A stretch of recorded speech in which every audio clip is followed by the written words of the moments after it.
अस्सलाम वालेकुम नाज़रीन कोटली CIA स्टाफ कासम आज दुश्मन नासर के खिलाफ क्रैकडाउन। रवां हफ्ते के दौरान 2 बड़ी कार्रवाइयाँ। बदनाम ज़माना 2 मंशियात फरोश गिरफ्तार।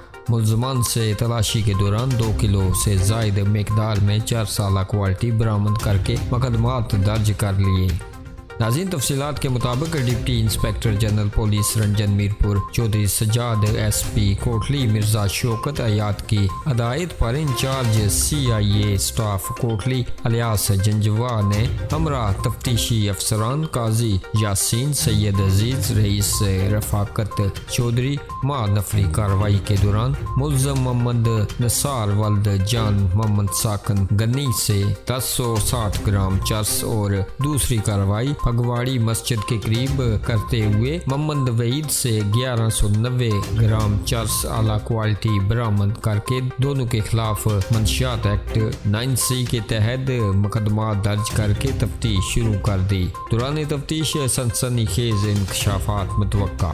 मज़ीद खबरों और अपडेट्स के लिए हमारे चैनल को सब्सक्राइब कीजिएगा।